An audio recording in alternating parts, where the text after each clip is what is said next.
Hello, I'm Merlin Marr-Johnson, the CEO of Fitzroy Minerals, and I'm here with Gilberto Schubert, the COO and country manager of Fitzroy Minerals, and we're going to be talking a little bit about the company and Gilberto's experience and many other things besides, I'm sure. So, Gilberto, good to be here with you. Tell me a little bit about your history and about your career. Okay, well, I'm a geologist with more than 35 years of experience. I worked in the last 20 years here in Chile. Before I've been in Brazil and Peru. I also worked in Bolivia and Argentina for some time. 23 years working in Valley. And during this period, I had the opportunity to work in all stages of the mining chain, from generation through project development, construction, operation of mines, copper mines. And in the last 10 years, looking for new projects for companies like Fitzroy. So, you studied. Have you done one geology degree? Have you got what's your kind of formal education include? Well, I'm a geologist with a master in. I have two masters, one in geology, in sedimentary geology, and the other one was in Australia, in Curtin University for mining economics. Curtin. Yeah, Curtin University in Perth. Yes. My experience in the last 20 years is more focused on exploration and economic geology. That's my focus. And so you've got two masters, double masters, and what professional qualifications have you got to go with that? What qualifications have you collected on your journey?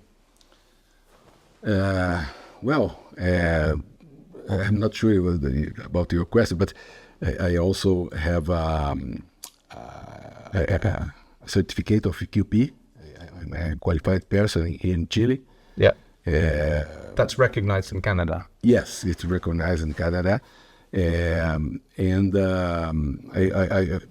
also have an MBA in Master of Business Administration for in Brazil for mining companies. That's it. So, and you said you've done project generation, early stage exploration. You've kind of worked on early projects. Tell us a bit about how you've taken that forward, and the way that you've worked through from exploration through to the final product. Well, in Valley, I had the opportunity to find a deposit here in Chile. When we arrived in Chile in 2005, we had the goal to put a copper project very fast on streams. We were very lucky because we did a discovery, and in the first 2 years we discovered the deposit, and in the 5th year we were producing the first cathodes. So it was a fast track. We built it in 3 years. We got all the permits, and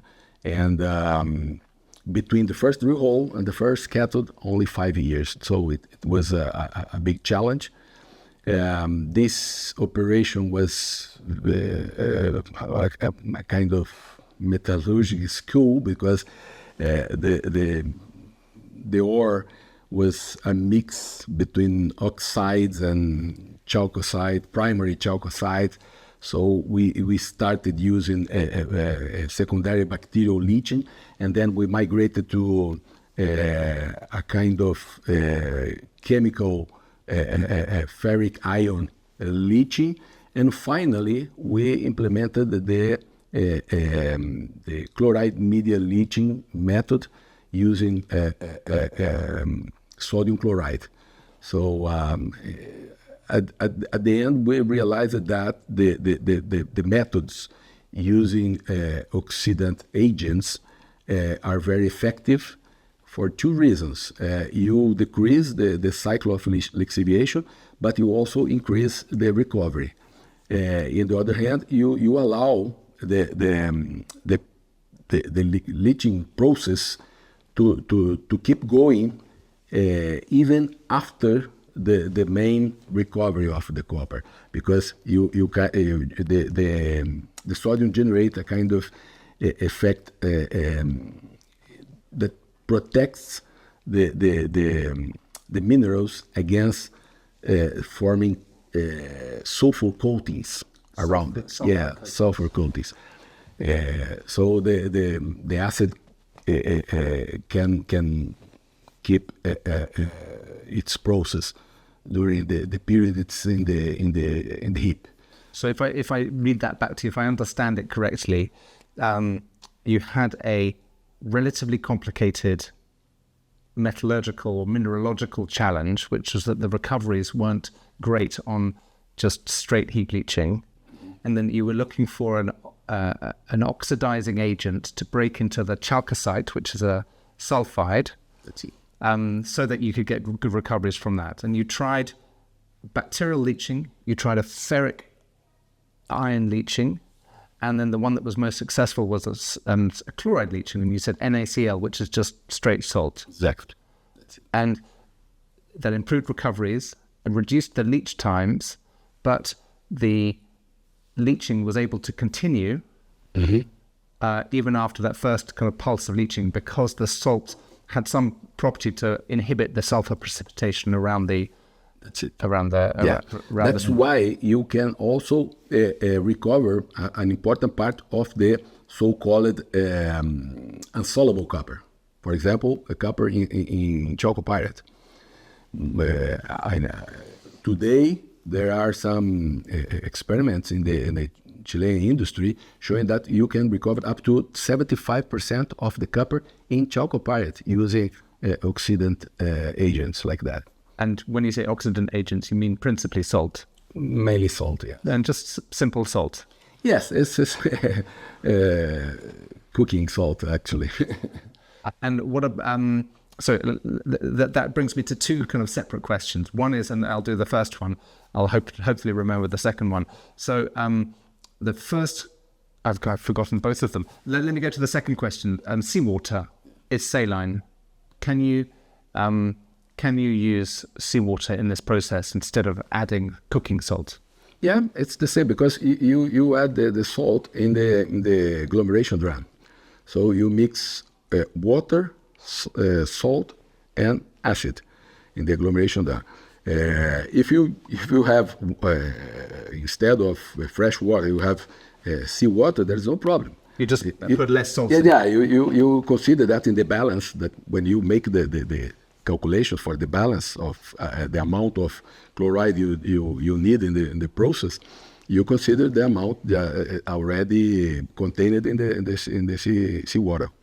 And then the other question I had, just on that, but obviously if you're using seawater and you're using salt, it's more corrosive. So your steel will degrade more quickly, you will rust, and you have to make some modifications to the plant, surely. So what do you typically have to do? Well, the main modification is that you need special alloys, special steel alloys, or titanium composition in the pumps, in the main valves, because the salt plus acid generates a very corrosive environment, very aggressive chemical environment. So if you want to have full guarantee on your equipment, you need to have titanium grade in your pumps.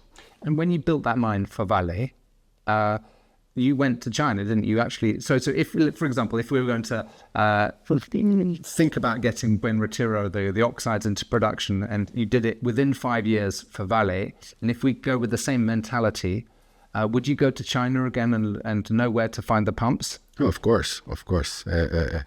In China, we visit more than 10 places where they produce these materials.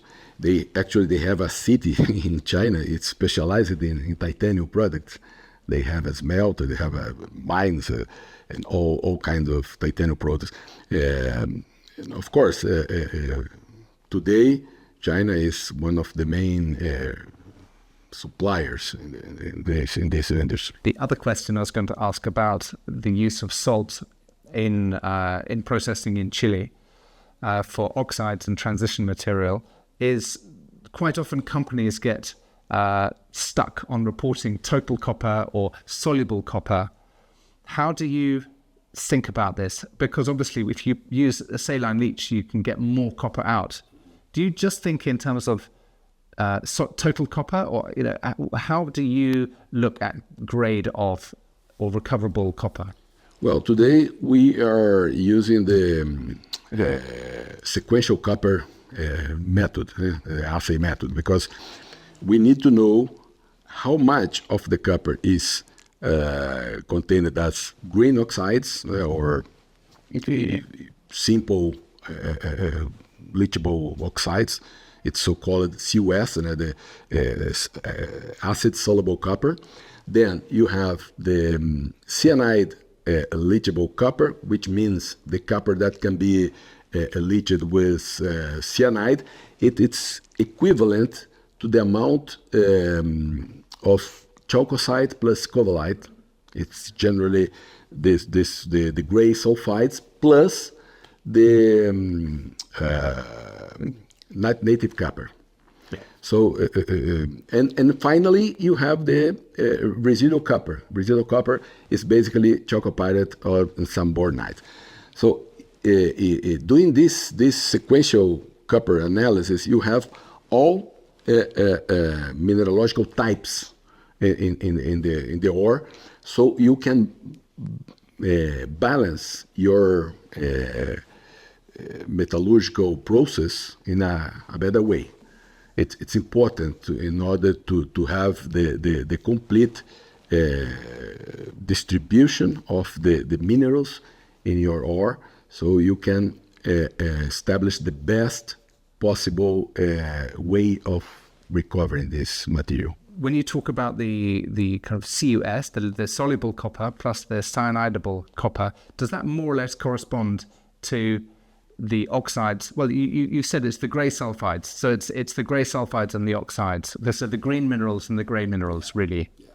And is it quite common in Chile to build processing plants which use salt, for example, and just tackle that suite of minerals? Exactly. The salt acts mainly in the chalcocite and the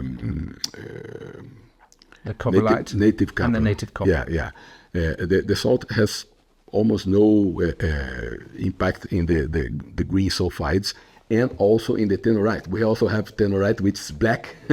It's not green, but it is the real copper oxide. It is very easy to leach. So that's it's what very we've got soluble. At Buen Retiro. That's it. So Buen Retiro is full of tenorite. So if the salt is really used for the chalcocite and the native copper, is it possible that in some oxide operations, when you look at the supergene kind of enrichment profiles, could it be that for the first few years you don't actually even need to put the salt in? You can just work on... Yes, it's possible. That's why it's important to have this mapping of the mineralogical types in your ore, because of course the upper part is mainly tenorite plus green oxides. You don't need any oxidant agent in this stage, so you can postpone this part of the fraud if you want. And if you don't have chalcocite and if you don't have native copper, of course, as it happens, we do have quite a lot of chalcocite, and we have a distribution of native copper that we're understanding. That's it. Good. So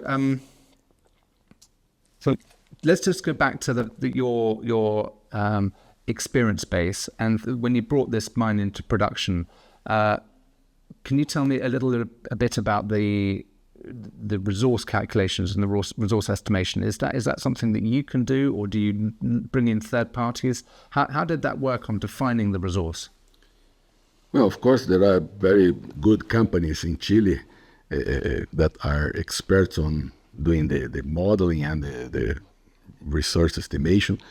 So probably that's the best way of doing it, and you can do it without any kind of bias, of course. So we'll work with an independent consultant. That's it. For Buen Retiro. Yes. When it comes to doing resources, and indeed for Caballos, when it comes to doing our own internal resources, we'll get things signed off for the company at the NI 43101. Sorry, at the NI 43101 level, we'll get an independent external third party to do the sign off. But you can do the resources. Of course, we do it in a daily basis. We just update our model during the exploration stage. We are always updating our understanding of the deposit, and we have a good idea on the potential of the mineralization we are discovering right now. Let's talk about Buen Retiro and that drill hole that was published in early May. We published the first 5 or 6 holes from this phase 2 of drilling. We did, in the last couple of years, we've done the first 14 holes, but we published about a month ago holes 15 through to 22, and 22 was a fantastic result. Tell me a bit about that drill hole and how it changes your perspective of the deposit. Okay, well, we started this year, the campaign of this year, we started by the north. We did two drill holes to the north, then we went to the south, and at the end we started the third trend, which is in the southwest area. And from these 3, the best one was the southwest area, where we got this spectacular intersection in drill hole 22. And in this zone, we already have a continuous mineralized trend of more than 800 meters. Probably we are going to end up with something close to 1,000 meters. And the central part of this trend has a thickness of more than 100 meters, in intersections with more than 100 meters. Probably we are going to have real thickness between 78 meters on that. But the good thing is that it's extremely easy mineralogy. It's the typical green oxide plus tenorite, so most of these could be easily exploited. It's near surface. It's almost outcropping. There's a very thin layer of gravels and caliche covering the outcrops, but we are almost have the mineralization outcropping in the hillside, and we believe we can make a very fast and easy open pit for exploiting this ore.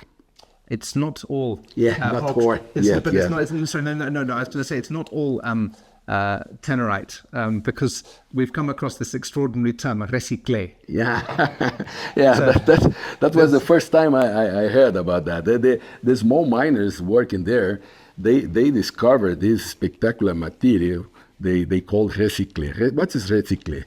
It's a framework of cuprite, chalcocite, and hematite.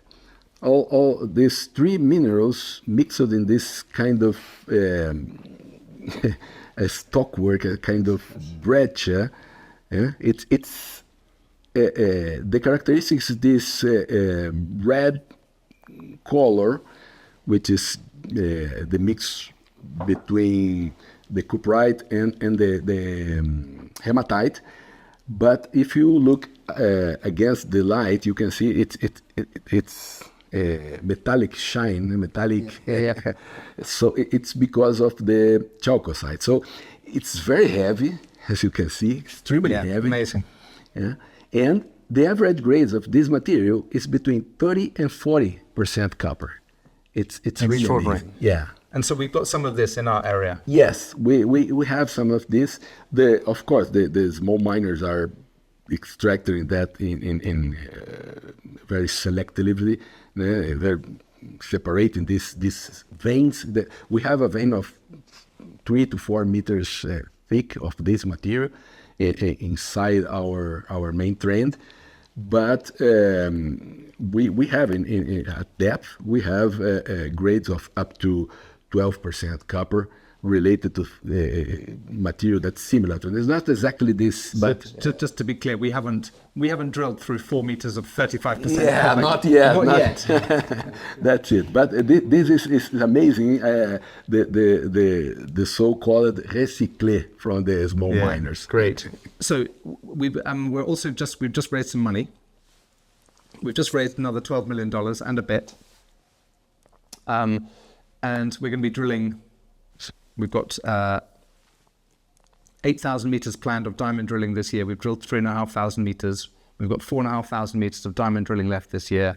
We're starting with some DTH in the north, down the hole, which is like a air blast, rotary air blast drilling, and we've got some RC drilling as well.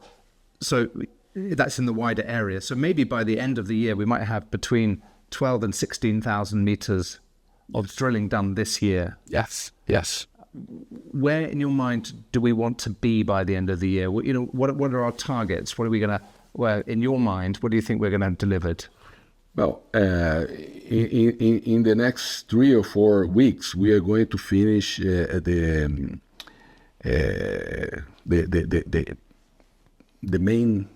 known trend drilling. We are drilling between 80 and 120 meters apart. But that's so just to stop you. So we will have put in holes every 80 to 100 meters, but only one hole. Yes. So it's not it's only one hole per section. One hole per section. Yeah. In the next stage, we are going to put more holes in this section, but it's just to check the continuity of the mineralization. Our goal, first goal, is to check continuity, to see the best parts of the trends, so we can decide where to put the third stage of drilling. And this more than 4 kilometers already identified with mineralization. So we have these 3 trends that we are going to drill this year. There's also a 4th trend in the middle between both. And then we also have some exploration drillings for new trends, because there was very little work in the covered zones, and the zones covered by gravels. We have a very large piece of land there. We have more than 13,000 hectares to explore yet. In this flat land, we have some anomalies that needs to be checked. We have mag anomalies, IP anomalies. We also have some historical drill holes with some positive copper intersections, not very high grade, but we are going to follow up these zones in order to see if we can expand this new mineralization zones, and all of this is almost virgin, and most of the area is completely virgin. There is no drilling, and we are going to start this greenfield, I would say, exploration in the second half of this year. The low-hanging fruit, the easiest stuff, of course, is the material near the surface. So we've got the central corridor, let's call it 4 kilometers by 2 kilometers, in which we're doing most of the work. And then we're doing exploration around it, but we're also doing a little bit of work to test the mineralization at depth, and we'll be doing some deeper holes in the second half of the year. Yeah, you're right. We have a couple of deeper holes. When we talk about deeper holes, I'm talking about 500, 600 meters depth diamond drill holes. We are going to check the deeper parts of the roots, no, of these mineralized systems we are finding near surface, and also the deeper part of the IP anomalies. So we have some drill holes planned to check that. Normally, IP, as we know, stands for Ipilita, and it indicates pyrite. Yeah. So there's always a degree of uncertainty when you're drilling the IP anomalies at depth. But so we're going to try and gather as much information as we can from the surface to test the deeper sections. Exactly, and we know that the project has some structural complications. We have a set of faults that produce displacement. We have blocks that move it apart from each other. So we need to understand also the structural framework in order to make the next drilling plan.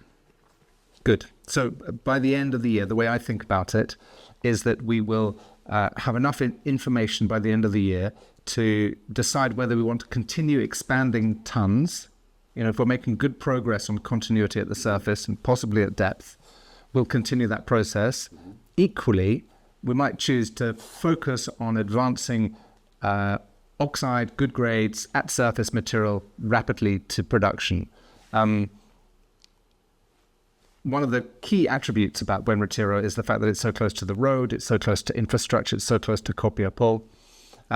Let's go back to you said that the mine that you built, you went from first drill hole to construction in 5 years. That's an incredibly quick time. I'm not saying that we're there yet. We're not there to make that decision yet on Buen Retiro. But if we decided tomorrow to work to production in 5 years, how would that look, kind of in a year by year? What would the 5 years hold?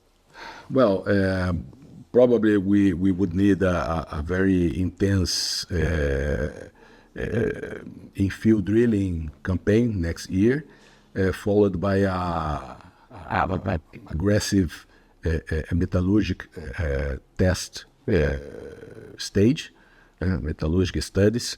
We need to take important volumes of material. Can that run in parallel with the infill drilling? Yes, it's possible. With wide diameter drilling, you can get the amount enough for this test. But probably we are going to take advantage of these artisanal tunnels running through the ore. We can get bulk samples on these tunnels in order to start the metallurgical studies. But after that, we would be able to make a pre-feasibility study and to have a very good idea on the size of the business we have. And in Chile, it's quite common to go into production on a pre-feasibility study because there are so many small mines, there's so much copper, there's so much of an established mining industry. One knows what the operating cost per ton is, one knows what the reagent costs are going to be, you know what the capex is going to be. So it's quite common, from what I understand, not to do a full feasibility study. Now, obviously, one can kill it. You can kill a project by doing the full, I don't know, let's call it the BHP process or the big company process. Well, for this scale, for this size of project, generally in Chile, the pre-feasibility is enough because most of the equipment, the process are very well known. The equipment are shelf equipment that you can buy in the market.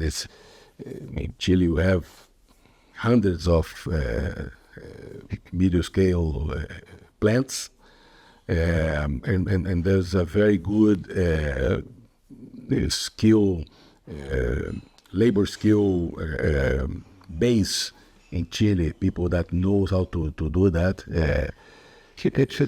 Chile is by far the country of the small mines, copper mines. You can find small mines everywhere. Everywhere you go, you can see these mines, and an operation like that is quite easy to be done. Great. And just as a reminder, I'm with Gilberto Schubert, the COO of Fitzroy Minerals. I'm Merlin, the CEO of Fitzroy Minerals. And we've been talking about Gilberto's career and about Buen Retiro, but I think it's probably time that we move over to Caballos. So the next section is going to be about Caballos. So, Gilberto, Caballos. Okay. You've got a long association with this project. You commissioned the exploration on it when you were with Vale in 2005, so 20 years ago. So you've seen it from the kind of the first generation of data when you went in on stream sediment data, right through to the drill hole and the work that we're doing now. Yep. Can you just kind of give me some color on that process? Okay. When I arrived in Chile, it was one of the first projects that I visited, and I loved the project actually because it was in a very fertile corridor, but I don't know why the main exploration in Chile were starting from the fourth region to the north, the Pliocene belt, and also in the Eoligocene belt. From the fourth region to the north, it was full of projects, and then from Los Bronces Andina here, close to Santiago, to the south. But there was a gap in the middle, and this block of properties were exactly in this zone. So when I first visited the project, I realized that was a very important amount of occurrences in a corridor, a structural corridor related to a mega fault, a regional fault called the Pocuro mega fault. It's a fault that starts in Santiago, close to us, and almost 300 meters. Kilometers. Yeah, kilometers, 200 kilometers to the north, finishing close to Los Pelambres. And this fault zone is a very deep-seated structure, and several hydrothermal alteration systems are related to this structure. And from the first stream sediment samples through the rock chip sample campaign we did at this time, we realized that this hydrothermal alteration were related to anomalous copper, moly, and gold values. So we did geochemistry, rock geochemistry, geophysics, IP. There was also a MAG. And unfortunately, in 2008, there was a big crisis. Big financial crisis. Yeah. We know about that. We were forced to drop all the options at this time. But I always was interested in getting back to this. And the opportunity came with Fitzroy Minerals when you asked me for... All you needed was a geologist and someone who believed in you and also understood the potential of the area. Exactly. We did the visit together, and you also liked the project.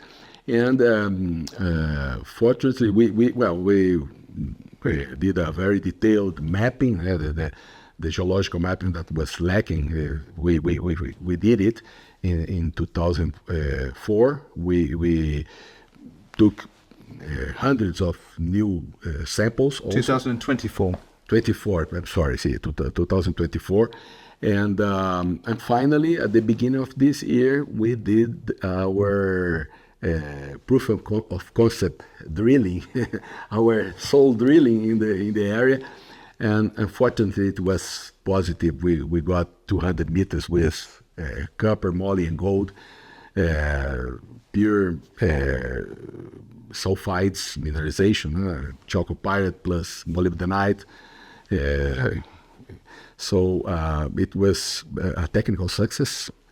More than a technical success. Yeah, for now, we can say that it was a technical success because we have only one drill hole, but we already have other 4 or 5 drill holes to be done in the coming months. Unfortunately, the winter does not allow us to work year round in this zone. It's a bit 2.3 thousand meters above sea level, but during the winter we have some snow, so it's a kind of it's dangerous to work with.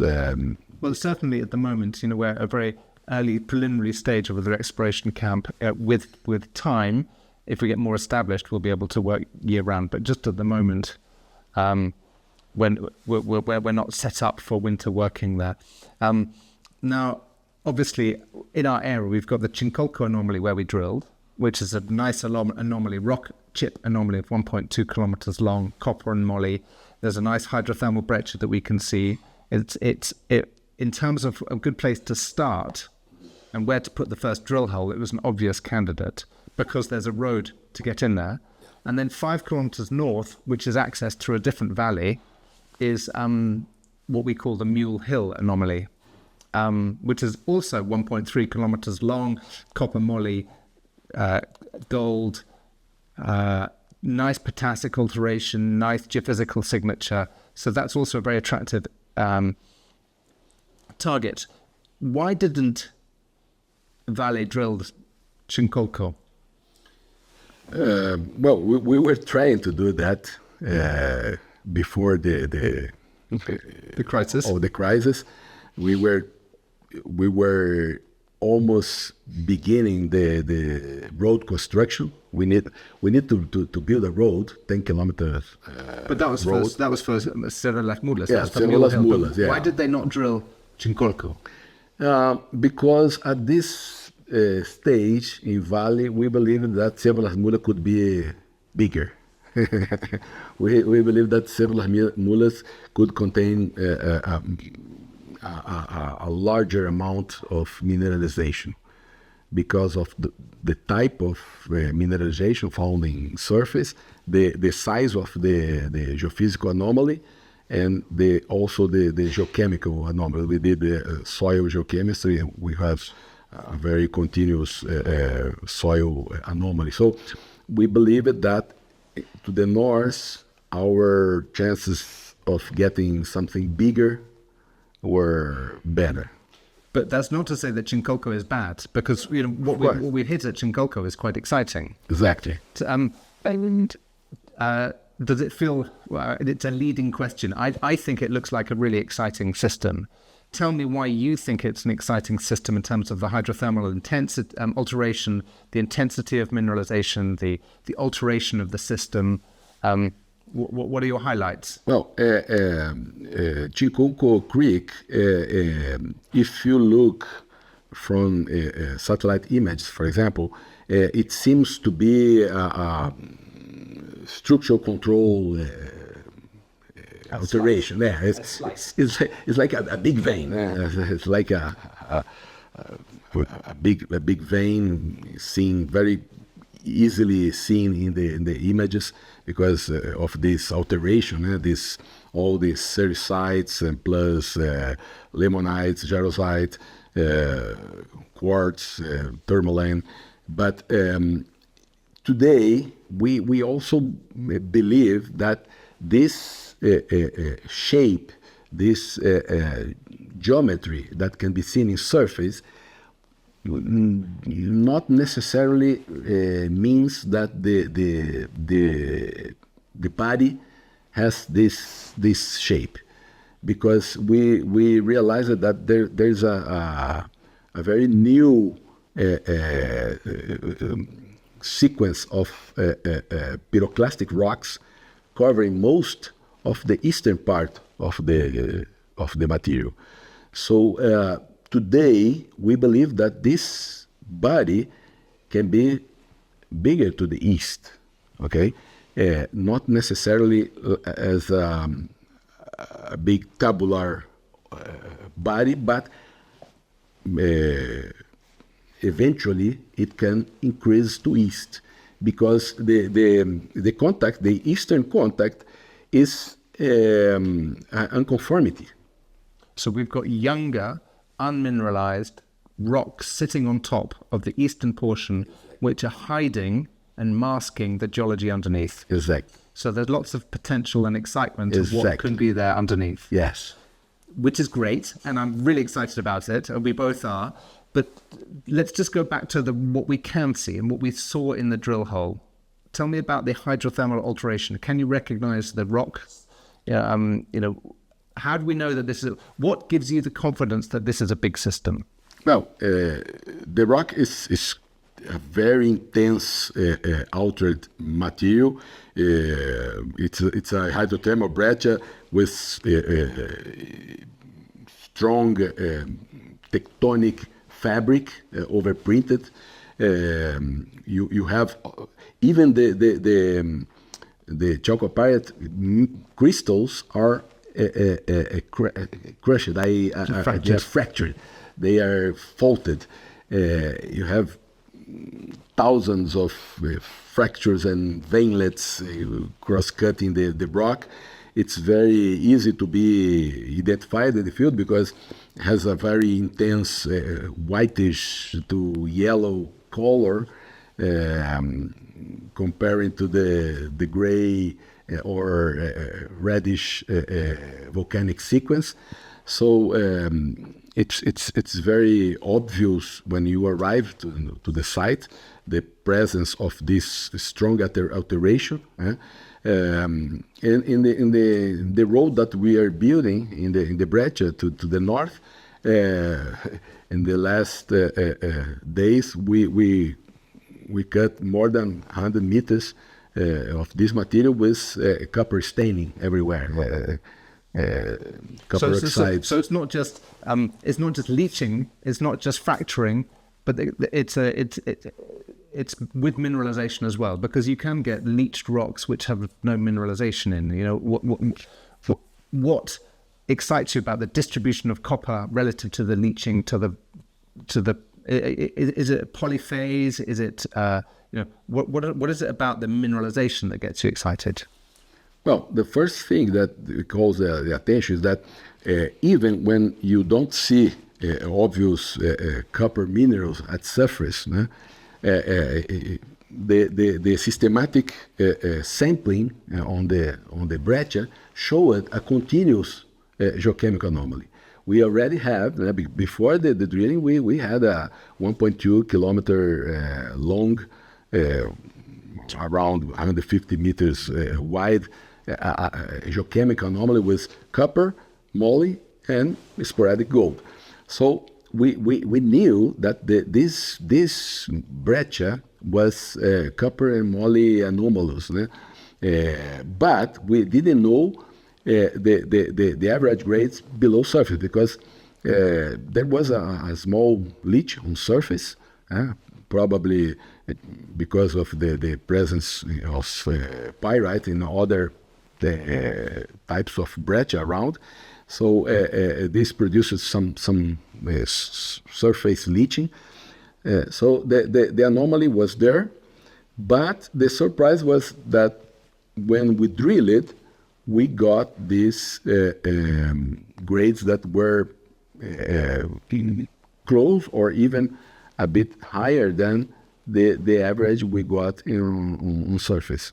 When we did the surface sampling, we had the rock chips gave an average of 0.84% copper, and I can't remember, it was 500 or 600 ppm moly, and in the drill hole in the bottom 98 meters we had 0.78% copper, 1,171 or 1,071 ppm of moly, and 0.12 of gold. Exactly. That's was our main surprise, because the moly on drill hole was almost twice the amount that we had on surface. So it was a very good surprise. We have a very important amount of molybdenite in the breccia, and also the gold, because gold was very sporadic in the surface, but in the drill hole we have a continuous zone with more than 80 meters with gold. So it was a very good surprise for us. Tell me about molybdenum grades and porphyries in Chile. Tell me, what do you expect when you're in a porphyry that has copper and moly? Oh, in porphyries in Chile, it's common to have copper moly porphyries. They generally they show moly grades between 200 and 400 ppm. The highest moly average grades are 500 ppm, and we have much more than that. So our mineralization is especially well endowed in molybdenum. So, and together with the molybdenum, we have rhenium, which is very important element. Chile is, I think it's the second largest rhenium producer in the world. It's a very important material for the aerospace industry, military and aerospace industry.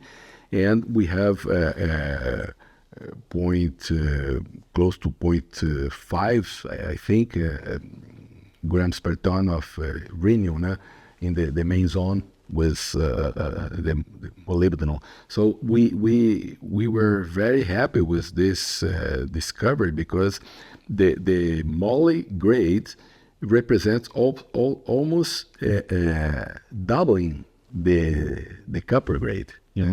In terms of value, the amount of moly is similar to the amount of grade. So if we put in terms of copper equivalent, we double the grade. And again, I come back to the fact that we've raised some money. We want to drill 3,000 meters by the end of the year. We'll probably have to get another rig in to accelerate the drilling when the snows melt in September. So we might have 2 rigs there. And we're now talking about the possibility of getting a 3rd rig in to maybe with a helicopter to drill Mule Hill. Tell me about the kind of the how to accelerate and how to just kind of really crack on with the exploration at Caballos. Yeah, we believe that from September on, we can put 2 more rigs maybe. We already have contact with the companies that are willing to put the equipment, the rigs. So we believe that we can put 2 drill rigs in Chicolco, and maybe a smaller rig transported by helicopter to Mule Hill. So we are going to finish the year with these 3,000 meters that are planned. Great, let's bring it on. That's it. Okay, we're losing the light, but one final question about exploration in Chile. You know, in Fitzroy Minerals, it's really exciting that we've got 2 discoveries in the process. Buen Retiro, even though it was an old mine, it still feels like we're making a new discovery. Lots of the geologists who've been there before said we'd never find anything and there's nothing there. So it feels like we're making a discovery at Buen Retiro, and it feels like we're in the process of making a discovery at Caballos, which is hugely exciting. Tell me about the search for new projects, new exploration in Chile. Just some general thoughts about what the majors are doing and what their track record of discovery has been like in recent years. Well, in the last years, most of the exploration in Chile has been shifting to the coastal range. Today we have important projects being developed in the coastal range of Chile, which is mainly Cretaceous belt, the same belt where we have Buen Retiro, Marimaca, for example, Cachorro from Antofagasta Minerals, and several others from medium scale projects being developed in this belt, and this is the main trend, I believe, because you mustn't forget the guys in the high Andes, because the Lundin Group and Valeriano with ATEX, and there's still high Andes work going on and exploration. But yes, but these projects are long term. Probably they are going to take some good years to be put on the streams. Far dated production. Yes, of course. While these projects in the coastal range are probably going to start in the coming years. So I believe that today in Chile, the best situation is to find a deposit in this zone, close to the coast. Why don't you say that again after you've had a sip of water? So, yeah, we are in the middle of the desert, so we are very dry there. So today, where do you think the best place to find the closer to the coast and to the main infrastructure? We are very well located. We are close to Copiapó, one of the main mining towns in Chile, close to the Pan American Road, to the main power grids of Chile, 40 kilometers to the coast, in the middle of the desert. So this type of location makes the projects easier and faster to be built. So I think this is an advantage for us, and most of the companies developing new projects in Chile are also taking advantage of this location, this belt, which is a very fertile belt. I think that most of the discoveries to be done in the future in Chile are going to come from this zone. Interesting. And what about the current production rates? I mean, because Chile produces whatever it is, 5.5 million tons or 5.3 million tons of copper on an annual basis, and the big guys, they're spending billions on expanding their projects, but with perhaps slightly lower grades. So have you got a view on what the production profile is going to look like from Chile, or what the opportunity looks like? As you said, most of the investment in Chile today, there's a huge amount of money that's going to be invested in the coming years, just to keep the production as it is, because of the lower grades, the deeper mines. But there are also these new projects being discovered, new discoveries in the Chilean territory that can add new production. But not huge. But they're not. Yes, they're not super giants. right. They're not giant mines. Yeah, not giant mines. But compared to other countries, for example, people say in Chile, no, 100,000 tons of copper is not a big mine, but in other countries it's a world-class deposit. So we are accustomed with the giant deposits like Escondida and Collahuasi and El Teniente, of course, but projects with productions between 100,000, 200,000 are possible to be put on streams in the next years. Gilberto, thank you very much. Thank you.